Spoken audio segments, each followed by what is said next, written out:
Estoy complacido con Dios y le doy gracias a Él por su bondad, por su misericordia. Todavía recuerdo el domingo cuando el ingeniero y pastor Albeiro pudo corregir todas las señales de internet y producción. Es una persona que Dios ha puesto aquí al lado de nuestro ministerio, que doy gracias a Él por Él. Lloramos mi esposa y yo de ver algo que empezamos queriendo hacer una grabación con el lente de la misma computadora, y ahora Dios nos ha provisto de un estudio y gente muy preparada a nuestro lado, fuera de el ingeniero y pastor Albeiro allá en Colombia, sino alrededor muchas otras personas de la misma calidad, y damos gracias al Señor por eso, y que tu vida sea bendecida. No sabemos en este momento si para ti es buenos días, buenas tardes, buenas noches, pero algo sí sabemos. Dios tiene una palabra de restitución, de restauración, de edificación, de consolación. Hoy Dios te va a hacer saber que eres su hijo precioso, su hijo amado, que Él murió en la cruz, que soportó el calvario de los látigos, de las cañas sobre Él, las espinas sobre su cabeza, que lo escupitaran, que lo golpearan, que lo jalaran del pelo, que se mofaran de Él, que se rieran, que lo atropellaran, lo empujaran, lo puñetearan, le rasgaran sus ropas, y todo eso dice que por el gozo, que Él se gozó viendo. Cuando yo escuché eso en la Biblia, no podía parar de llorar, de saber que el Señor fue dispuesto a la cruz y no se bajó de ella por ti y por mí, porque Él se gozó de que 2008 años después tú ibas a estar enfrentado con Él. Porque cuando nosotros cogemos la Biblia, y Él es el verbo, y el verbo es la palabra, y por la palabra Dios creó las cosas, y todo se sujeta por la palabra, quiere decir de que cuando tú tomas la Biblia y la colocas y te pones a meditar en ella, tú te sientas a hablar con el que hizo todo eso, para que tú y yo conociéramos los planes que tiene nuestro Padre Celestial a favor nuestro, y que son buenos, y que son de prosperidad, son de sanidad. Dentro de cada uno de nosotros Dios ha colocado una semilla de oro, una visión de oro, un sueño de oro. No dejes que te lo arrebate nadie. Hoy es el día para encontrarte y sentarte en esa mesa que se llama meditación de la palabra de Dios, y estarás enfrente de tu Creador, el que te va a soplar a tu oído, a tu mente y a tu corazón los bellos planes que tiene de ti, y que aunque estés haciendo lo adverso y caminando por un mundo de espinas, recuerda que para coger la rosa muchas veces vas a tener que tunarte, pero que seguirá siendo tuna y seguirá siendo rosa, y el que quiere una rosa en su casa tendrá que arriesgar a tunarse para poder cortarla. Ese es nuestro Dios, que en la aflicción te dice: yo estoy contigo. En el programa pasado estábamos hablando de el orden que se debe tener en una casa para poder establecer el reino de Dios en ella.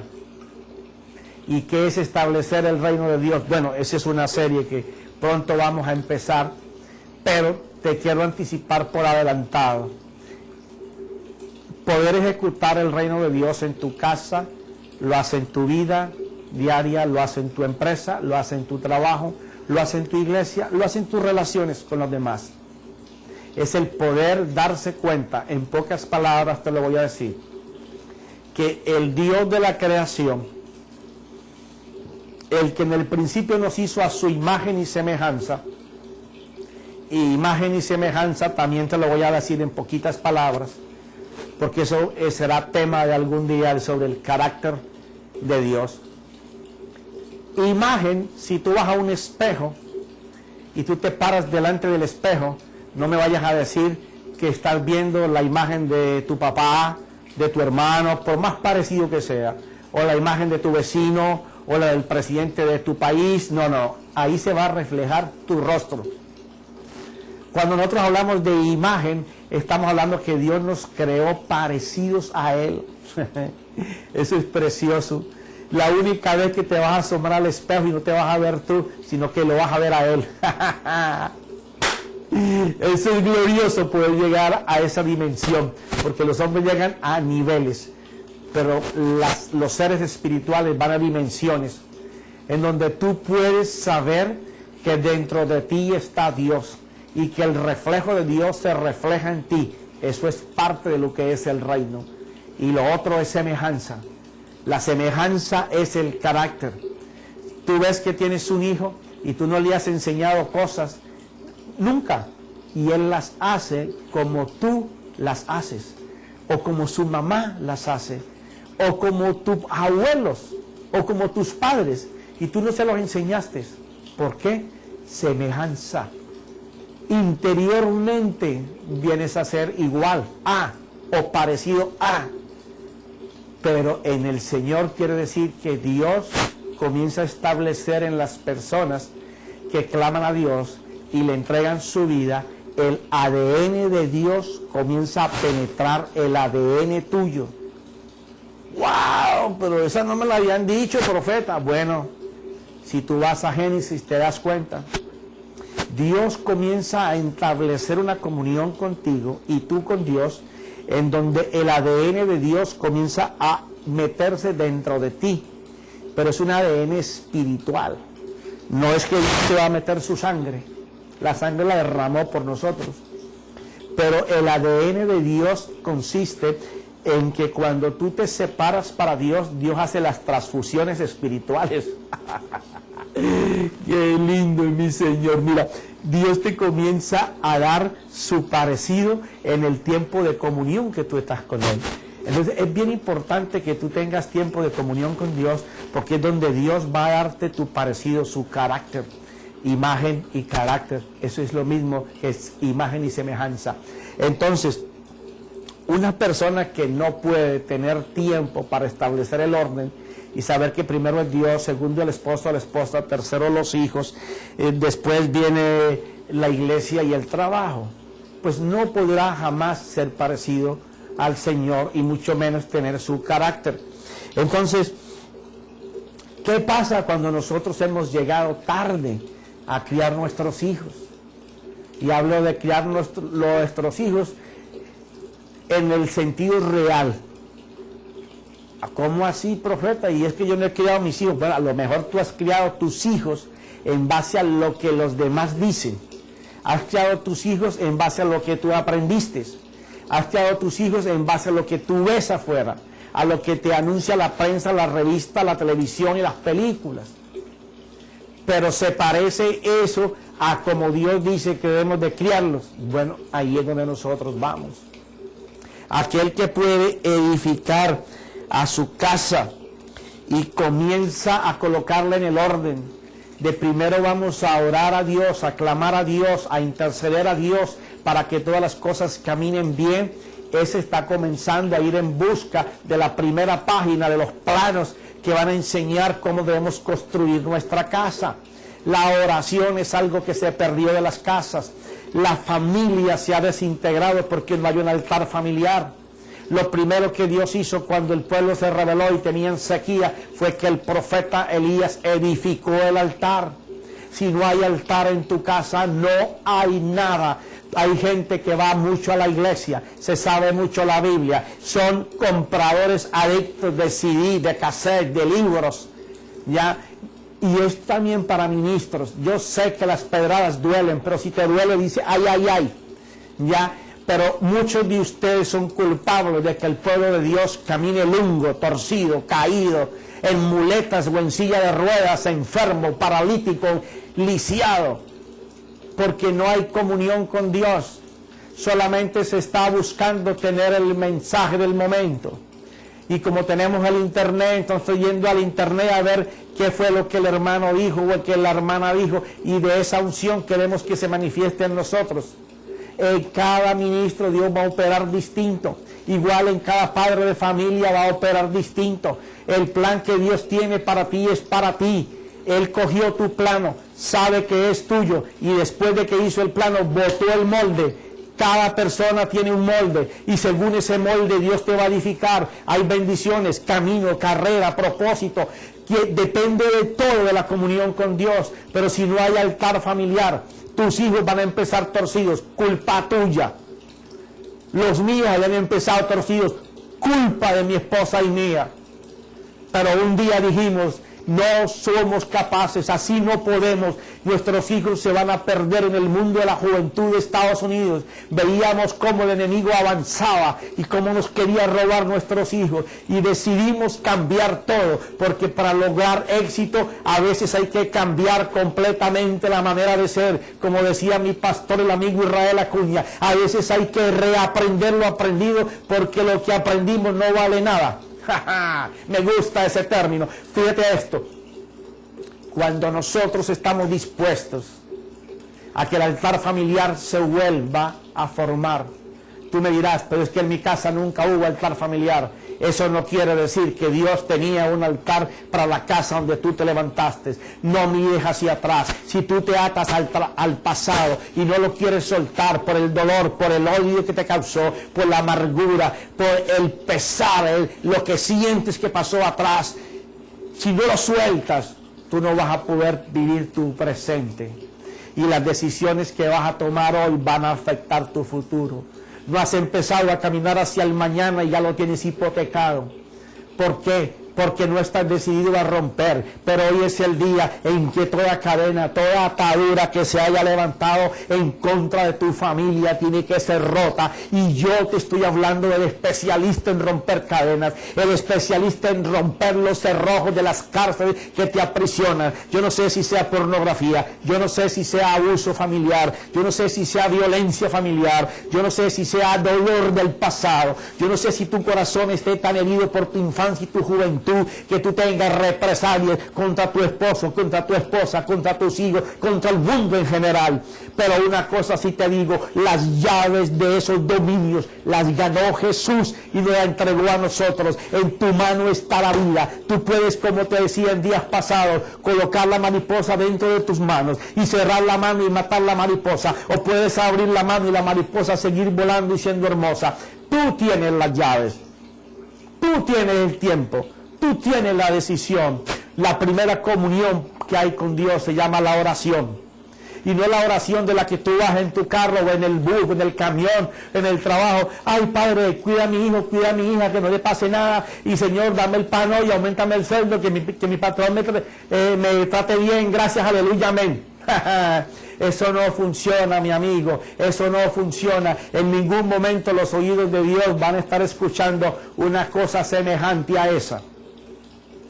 Los oídos de Dios están escuchando cuando un padre, con reverencia, con respeto, con temor de Dios, dice: yo voy a buscar de mi Señor. Mi altar familiar está destruido, pero yo voy a edificarlo. Y voy a comenzar a colocar las piedras de ese altar. Y me va a costar trabajo, porque algunas han rodado tanto en los años de matrimonio que parecían bolas de nieve y ahora son rocas inmensas, imposibles de mover. Me encanta que tú las veas imposibles de mover, porque la palanca para esa piedra se llama palabra. Quiere decir que cuando tú comiences a confesar bien sobre esa piedra, que cada día aumenta y se regenera más, Dios va a hacer que comience a quitarse todas las escamas y toda la tierra que le fue haciendo el volumen, y comienza a entregarla como en su momento natural. Él es especialista en colocar las piedras en el altar. ¿Qué quiere decir con eso, profeta? Gracias por preguntarme. Yo sé que quería saber cómo se hacía eso. Eso se hace comenzando a confesar vida. Recuerda que en tu boca y en tu mente está la vida o la muerte. No importa que la gente en tu casa esté contra ti, porque has decidido y empezado a tomar la actitud de romper el infierno mismo para que en tu casa se establezca el reino, y tú empiezas a confesar sobre lo malo. Y si tu esposo no le gusta moverse, si tu hablo de esposo o esposa, si te trata mal, si es frívolo, si es calculador, si es sarcástico, si te hace la vida cuadritos, tú empiezas a hablar lo contrario y a decir, Señor, tú lo cambias, yo sé que tú puedes. Y cuando tú estás hablando y cuando el limoncito ese venga para ti, tú le dices, tú no eres limoncito, tú eres una naranja tan hielo, súper dulce, de ti se hace un jugo que todo el mundo se enloquece y comienzas a hablar bendición para esa persona. Yo te garantizo que la transformación viene al corazón de esa persona a través de Dios, porque las palabras que escucha de vida cuando él esté solo con su conciencia, cuando no pueda combatir contra tus palabras, ¿sabes qué va a estar diciendo? Mi esposa tiene razón. Yo estoy haciendo lo que no debo de hacer, hablando lo que no debo de hablar y viviendo lo que no debo de vivir.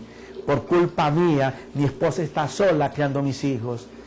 Por culpa mía, en la escuela nos están dando lo que la escuela da. Por culpa mía, los vecinos y en la calle están edificando a mis hijos. Vamos a comenzar a armar ese altar familiar. Yo le voy a ayudar a mi esposo, le voy a ayudar a mi esposa y comienzan a orar, porque cuando tus niños están pequeños, tú le puedes decir, ven que vamos a orar.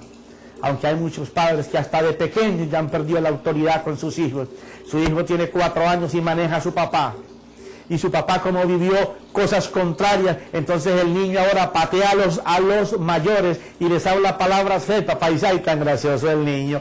Es lo que no sabe, es que el monstruito ese, cuando esté grande, no va a ser monstruito, va a ser un monstruo de 8 cabezas, que se va a querer comer a todo el mundo. ¿Por qué? Porque la irresponsabilidad tuya, llamándole a lo malo bueno y a lo bueno malo, te va a hacer un látigo, va a ser vergüenza para tu cabeza. Porque el monstruito ese, cuando esté grande, va a ir a la sociedad a matar, a violar, a hacer todo lo malo. ¿Ah? Y si el monstruito creció y ahora es un monstruote, ahora tienes que comenzar con el trabajo del Padre. Y ahí no vale otra cosa que la oración. Por eso te digo de la importancia de la comunión con Dios, esa coinonía, ese tiempo apartado para el Señor. No es cuánto tú ayunes o cuánto tú vigiles o cuánto tú estudies la palabra. Es en cada una de esas cosas cuánto tiempo tú das para meditar en Él. No para ir a decirle, papá, yo necesito, dame, tírame, ayúdame. No. Implorar significa pedir perdón por una causa y quebrantar el corazón, como lo hizo Ana cuando fui a visitar al profeta. ¿Para qué? Para que Dios te pueda hablar. Hay gente que no recibe la respuesta de Dios porque hablan y no dejan oír a Dios. Entonces, en ese sonido de su boca, no saben escuchar la voz de Dios y se aterran cuando Dios le habla a otra persona. Eso es comunión, eso es altar familiar. La única manera de corregir a los hijos que ya han crecido bajo el cimiento de una familia desordenada se llama oración a Dios. ¿Y cómo hacemos esa oración? Gracias por preguntármelo. Tú vas a confesar lo contrario de lo que está pasando. Y como en días pasados te compartí, cuando tú confieses vida, tú tienes que ver la vida. Tú no puedes confesar que tu hijo salga de las pandillas o que tu hija en el tiempo que tú no estás te meta a su novio a la casa y que tú sabes que te lo mete a la casa y tú estás diciendo, no, yo prefiero que lo hagan en la casa antes de que le peguen una infección. Descarado. Por tu culpa se va a perder. Por tu culpa va a tener un embarazo muy temprano. Aunque le digas y le compre las pastillas anticonceptivas. No, yo sé que te estoy diciendo la verdad. Aunque tú como padre le compres condones a tu hijo. Ajá. Te duele. Ajá. Yo sé. Ajá. ¿Tú ves que yo no fui padre? Bueno, yo no compré condones ni pastillas anticonceptivas. Pero yo sé cómo funciona. Yo sé cómo los muchachos, si tú estás trabajando todo el día y él sale temprano de la escuela, en el momento en que le pica la sexualidad por culpa de las películas que tú ves o de los lugares a donde él se mete, porque comparte más con los amigos que contigo, que es culpa tuya, ¿cierto? Entonces se le abre ese apetito sexual. Un muchacho que no tiene dinero, ¿a dónde tú crees que va a ir a estar con su novia? O detrás de una mata en un río por ahí, en un parque, o va a ir a la casa de la muchacha, te la va a traer a tu casa. ¿En dónde tú crees que lo van a hacer? Ahí mismo. ¿Ah? Ajá, sí, te duele, ajá, yo sé. ¿Quién es la culpa? De nosotros. ¿Por qué? Porque no tenemos un altar familiar. Si tú no enseñas a tus hijos a orar, cuando estés grande te va a pasar eso. Y te fumarán droga en tu casa. Y te robarán las cosas de tu casa para comprar droga. Porque por cuanto no trabajan, tienen que hacer el dinero de cualquier manera. Y cuando tú comiences a ver que todo se te pierde y todo lo dejas guardado, saldrán a la calle a robar y a atracar para poder hacerlo. Pero si estás allí, recuerda que la oración es el arma más poderosa. Pero cuando tú ores, lo que tú ves que es hoy, comienza a verlo distinto. Comienza a verlo distinto, a confesar distinto sobre él. Y que él sepa que tú estás viendo y creyendo distinto. He conocido jefes de pandillas, matones, violadores, drogadictos, traficantes, tanto de mujeres como de drogas, que madres estuvieron orando por años. Porque si tú te demoraste años en destruirlo, no creas que mañana vas a hacer una oración de Padre Nuestro y todo va a cambiar. Dios lo puede hacer así, pero a veces, o la mayoría de las veces, yo he conocido la persistencia de esos padres, años, 3, 5, 8, 10 años, pero a lo último Dios le ha dado la victoria. Esos hijos son predicadores, o esos hijos se vuelven empresarios, o en hombres de bien. ¿Por qué? Porque hubo alguien que pudo ver lo que no era. Se va a demorar tanto tiempo hasta que tú puedas ver, porque la fe es poder ver lo que no es como si fuera. Si tu hijo está en droga, tú tienes que verlo sano, afeitado, bañado, arreglado, que no roba, que no atraca, que no mata. Lo tienes que mirar como un hombre de bien, que se corrige, que va a la escuela, que va a la universidad, que es un empresario, que trabaja, que tiene hogar, que tiene hijos, aunque no lo tenga. Tú tienes que crear ese mundo en tu mente, en tu corazón, para que suceda, porque las cosas van a suceder no para el que habla, sino para el que cree lo que habla. ¿Entendiste eso? Para eso se necesita orar. Ahora te voy a contar otras cosas, porque en esto de padres e hijos he apuntado, porque quiero ir por despacito, porque esto es la célula cancerífera de la sociedad hoy, la familia. Y le echamos la responsabilidad, no es que sacaron la Biblia de la escuela, la oración de la escuela, es que sacaron la oración de todo el mundo y no se enseña religión y no enseña credo. Bueno, cuando el diablo atacó así, ¿de quién era la responsabilidad? De los que dijeron sí a esas normas. Yo me acuerdo cuando yo estudiaba en mi escuela, era obligación por la mañana, antes de empezar, orar, pedir por el Señor, por el alcalde, por el gobernador, por el presidente, e izar la bandera de mi país. Todos los días. Y en la tarde, antes de irse, había que hacer lo mismo. Pero en mi casa no se hacía nada de eso. Entonces crecí en un hogar disfuncional. La responsabilidad es nuestra, no de las entidades, de orar, de colocar la petición delante de tus hijos. La necesidad de la que estamos viviendo, tu hijo se va a concientizar. ¿Sabes por qué tu hijo te pide dame? Porque tu hijo no sabe lo que tú tienes que hacer para ganarlo. Y el día que tú le dices el esfuerzo que tú haces, él dice, ¿y a mí qué me importa? Yo no te dije que me trajeras al mundo. ¿A mí qué?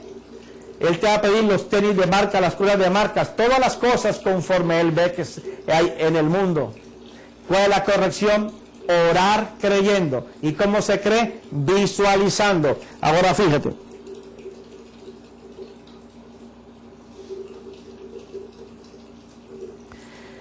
Había un padre, vamos a hablar de un padre diferente. Este era un hombre creyente, un judío, porque quién sabe que nosotros venimos de raíz judía. No, que no me gusta eso. Bueno, aunque no te guste. La Biblia viene de judíos. ¿Quiénes la escribieron? Judíos. ¿Quién es nuestro Señor? Un judío. ¿Quiénes lo mataron? Judíos. ¿Qué es lo que tenemos que aprender? En base a lo que Dios copió del carácter de Dios puesto en el pueblo de Dios, que eran judíos. Y da la casualidad que estos judíos tienen los mismos problemas que todo el mundo, porque todo lo que se escribe de ellos son los problemas que vivimos hoy todos los padres, porque la creación fue hecha bajo una sola forma y caminar hacia una sola vía. Dios, este padre, había criado a sus hijos, les había enseñado ser temerosos del Señor, porque el comportamiento de ese padre y del hijo mayor da a entender completamente de que era gente que creía y temía a Dios. Pero como en todos los casos, el hijo mayor era una porcelana japonesa, esas lindas, todo el mundo lo ve bonito, y el padre pues tenía sus cosas con el hijo mayor, porque era especial. Eso pensaba el papá, que era especial. Pero ¿qué pasó? Un día, siendo adulto, el hijo menor dijo, espérate, allá afuera están ofreciendo una cantidad de cosas que yo aquí viviendo en esta religión no me deja vivir. Yo quiero ir afuera y probar. Andar en medio de ese mundo de música, baile, tormenta, trasnocho, y amigos y parrandas, orgías, drogas, sexo, alcohol. Yo quiero eso. Y entonces pues, como mi papá tiene billetico, pues yo le voy a pedir al viejo que repartamos esa herencia ahora, porque yo no voy a esperar a que el viejo se muera y yo tenga ya 50 o 60 años y ya no pueda hacer lo que quiero hacer. Te estoy parafraseando, ¿no? Todo el contexto, para no ponerme a explicarte entre línea, línea por línea, porque una vez empezamos a tocar un versículo hay que comenzar a desbaratarlo completamente. Entonces aquí hay dos casos maravillosos. Te voy a presentar la perspectiva de esto. El uno siempre esperaba que cuando su papá muriera, él fuera, y así era dentro de la ley judía, dentro de la ley hebrea, porque el judaísmo es el credo, pero ellos son hebreos. Y aquí dice, según lo que él habla, después de que el papá recibe a su hijo perdido, él estaba esperando tenerlo todo como premio por su buen comportamiento y por ser fiel con su padre a toda hora. Y el otro creció mirando que el favoritismo era para su hijo el mayor. Escucha, ajá, sí, contigo es. Cuando hay favoritismo para un hijo, sea mayor o sea menor, tú lo estás dañando. Ah, ¿que cómo es eso? Sí. Cuando tú tienes un solo hijo y desbordas todo el favoritismo para ese muchacho, pues no tienes más, lo estás dañando. Igualmente cuando le das, lo reprimes porque no quieres que sea como tú fuiste, también lo estás dañando. Uy, que está muy complejo. Claro que es complejo si no tienes el conocimiento de Dios y no tienes un altar familiar creado. ¿Por qué? Porque a veces el favoritismo se va con aquel que nos agrada, aquel que hace todas las cosas que a nosotros nos gusta.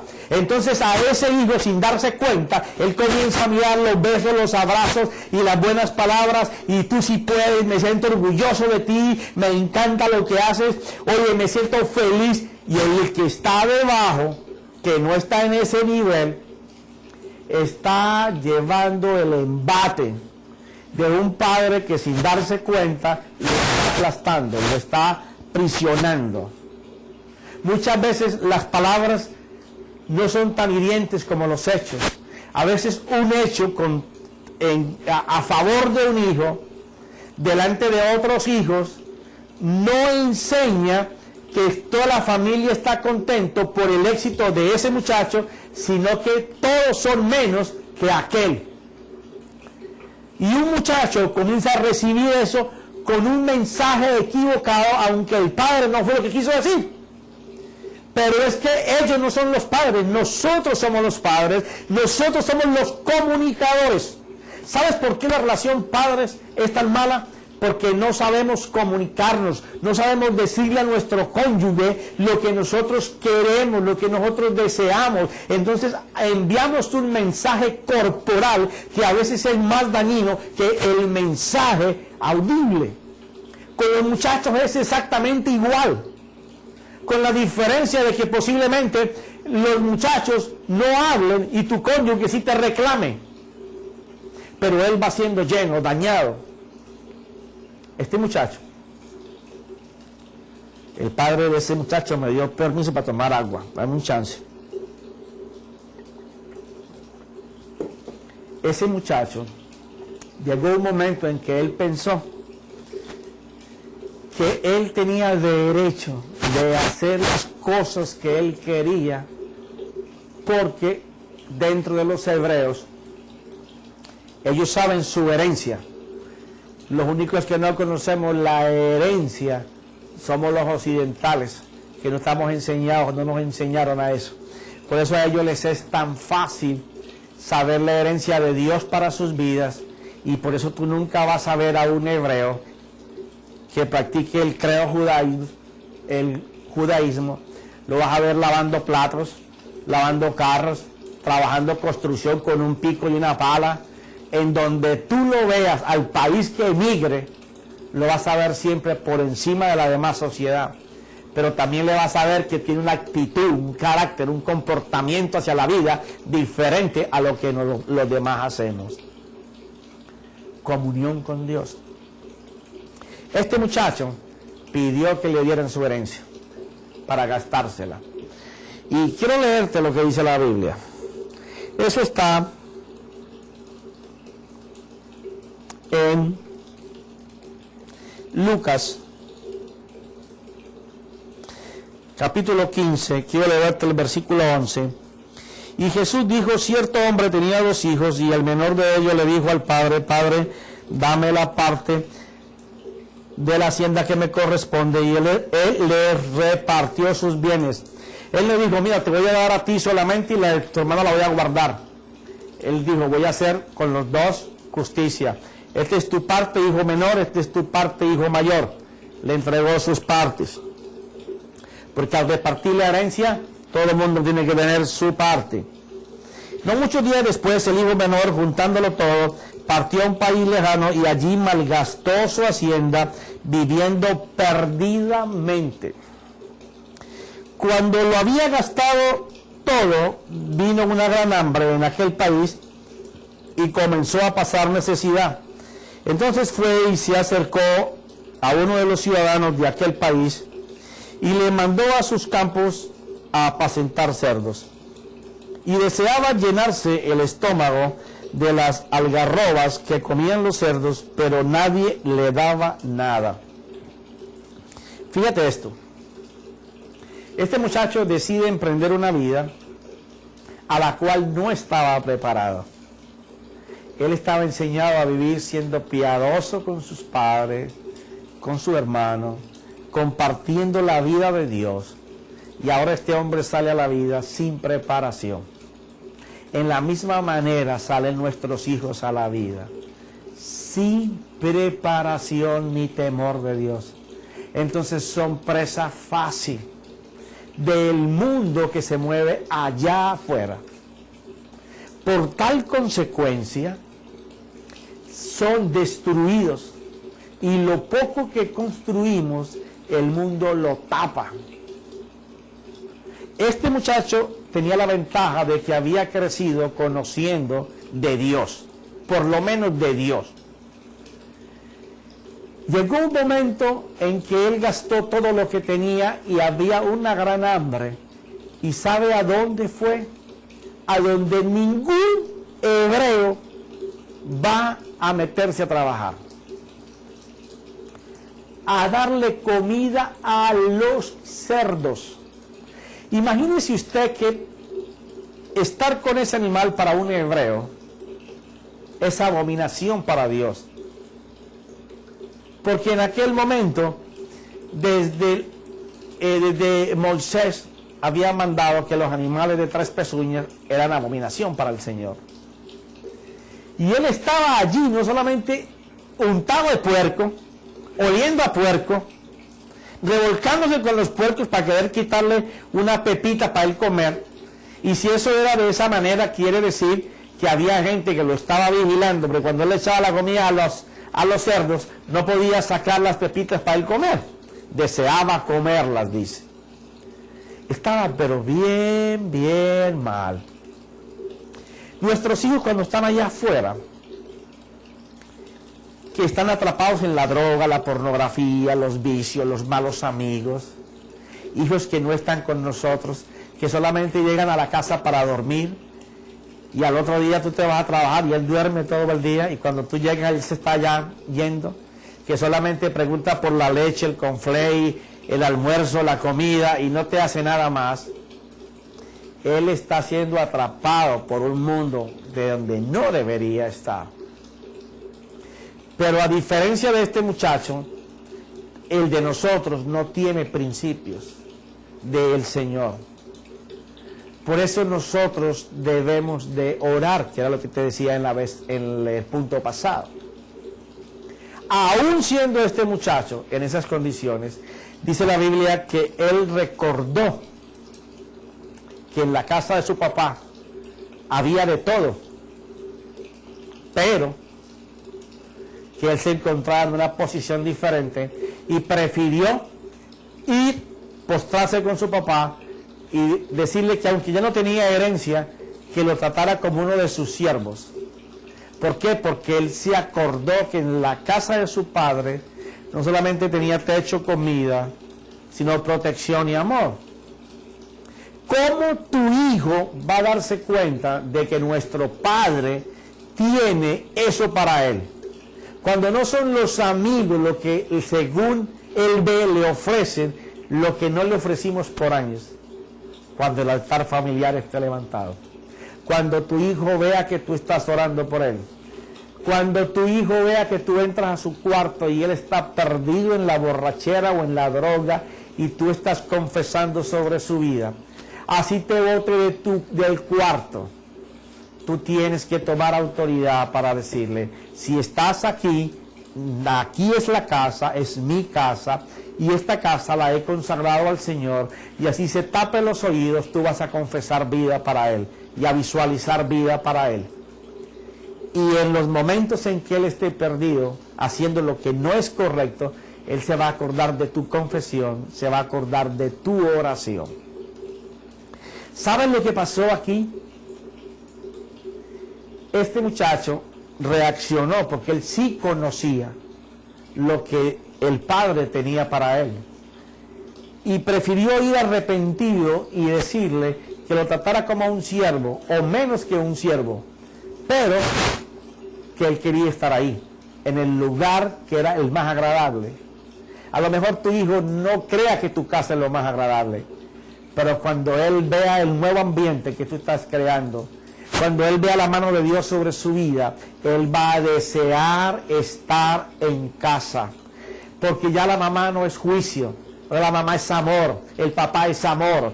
Ahora hay corrección, pero corrección con vida. Se está hablando sobre la enfermedad, sobre lo que está en desorden, para que esté en orden. Tú estás confesando que Dios lo puede hacer y le estás hablando que los ángeles que Dios puso a su alrededor lo protejan, lo cuiden, que el Espíritu Santo de Dios lo redarguya, para cuando Él está haciendo lo que tú sabes que está haciendo malo, Él sienta de parte de Dios que Dios lo llama, y cuando Él escuche que tú estás hablando, pero tiene que escucharte tu hijo. porque nos enseñaron que no, tú te vas a postrar por allá en una iglesia, en un banco, a llorar lágrimas de sangre por tu hijo. No, tu hijo tiene que saber que tú estás clamando a su creador. Tu hijo tiene que saber que tú estás orando. Y si tu hijo no se ve contigo, tú le dices, hijo, estoy orándole a Dios para que hable a tu corazón. Y los ángeles de Dios van a protegerte. Y el Espíritu de Dios vendrá sobre ti. Y cuando tú estás decretando vida, la vida de Dios se va a dar. Porque aquí no es qué hacer. Aquí es cómo lo hago para que Dios cambie. Y Dios tiene las situaciones aquí. Yo sé que el tiempo apremia, pero en el capítulo que sigue vamos a estar hablando de la confesión de este padre, porque aunque la Biblia no narra lo que este padre hizo, también menciona cómo él todas las tardes esperaba a ese hijo. Y si tú estás esperando que algo pase, tú tienes la expectativa de que va a pasar, de que va a llegar. Y tú te levantas funcionando con eso. Y tú te acuestas funcionando con eso. Porque tú estás creyendo que Dios lo va a hacer. Y si tú crees que tu hijo va a cambiar, Dios lo va a cambiar. Él es el Dios de la primera, de la segunda, de la tercera, de la última oportunidad. Él es el Dios que te dice, no te rindas.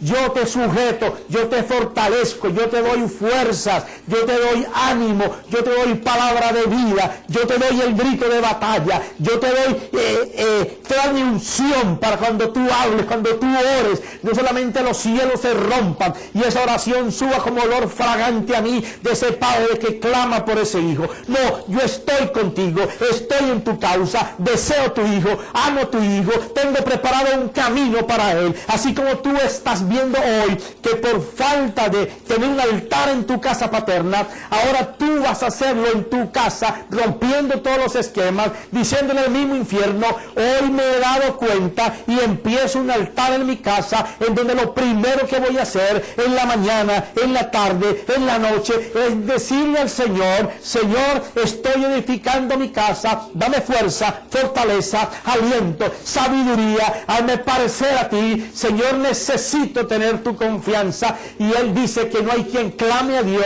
que él no le dé sabiduría, y el Espíritu de Dios vendrá sobre ti, se posesionará de ti, porque tú estás diciendo al Señor, ven, habita dentro de mí, dame la fuerza suficiente para que yo pueda creer que tú estás conmigo. Y Dios va a ser como con aquella oveja que te conté, que él la sacó, la cuidó, la reparó, la curó, la cargó, la protegió hasta que pudo correr, alimentarse por sí sola. Dios está dispuesto. Él desea más estar contigo que tú con Él. Él lo que desea es que tú le mires. Y cuando tú miras como este hijo y dice, voy a la casa de mi padre porque allí tendré de todo. La comida abunda, el techo, la protección, el trabajo. Cuando tú estás hablando de esa forma, Dios está en acción. Pero te tengo una mala noticia. Se acabó el tiempo. Pero en el próximo capítulo seguiremos hablando. Deseo que digas conmigo, Señor, te entrego la rienda de mi casa. Guíame para hablar a mis hijos de la manera correcta. Señor, que seas tú la lumbrera de mi camino, para yo poder alumbrar a través de ti el camino de mis hijos. Que se cumplan en mis hijos tus propósitos, no los míos.